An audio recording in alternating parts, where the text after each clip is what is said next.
ലണ്ടനിലെ ബസ്സുകളിൽ കേരള ടൂറിസത്തിന്റെ പരസ്യമാണ് ഇപ്പോൾ സോഷ്യൽ മീഡിയയിലെ ചർച്ച. വിദേശ രാജ്യങ്ങളിൽ പരസ്യപ്രചരണം നടത്താനുള്ള സംസ്ഥാന ടൂറിസം വകുപ്പിന്റെ തീരുമാനം പൊളിച്ചെന്നാണ് കമന്റുകൾ. ലണ്ടനിലെ നിരത്തുകളിലെല്ലാം നമ്മുടെ നാടിനെ നിറഞ്ഞു നിൽക്കുന്ന ദൃശ്യം കണ്ടുവരാം. ഈ സമയത്ത് നമ്മൾ നമ്മുടെ നാട്ടിലെ ഡ്രൈവിംഗ് ടെസ്റ്റിനെ കുറിച്ചോർത്ത് വിവാദവും ഒപ്പം പ്രതിഷേധവും കടുപ്പിക്കുമ്പോൾ വിദേശത്തുള്ളവർ നമ്മുടെ നാടിനെ കുറിച്ച് നല്ലത് പറയുന്നു, നല്ലത് കാണും. സംഗതി പൊളിച്ചെന്നാണ് സോഷ്യൽ മീഡിയയിൽ ഒന്നടങ്കം കമന്റുകൾ നിറയുന്നത്. വിനോദസഞ്ചാരികളെ കേരളത്തിലേക്ക് ആകർഷിക്കാനായി ടൂറിസം വകുപ്പ് വിദേശ രാജ്യങ്ങളിലെ ബസ്സുകളിൽ ചെയ്യുന്ന പരസ്യത്തിന് ഇതിനോടകം മികച്ച സ്വീകാര്യതയാണ് ലഭിച്ചത്.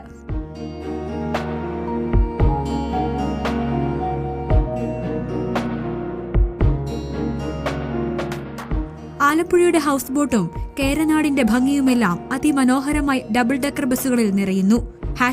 #ട്രാവൽ ഫോർ ഗുഡ് എന്ന ഹാഷ്ടാഗും ബസിന്റെ ഒരു വശത്തായി കാണാം. വീഡിയോ ടൂറിസം വകുപ്പ് മന്ത്രി മുഹമ്മദ് റിയാസും പങ്കുവച്ചിട്ടുണ്ട്. നാഷണൽ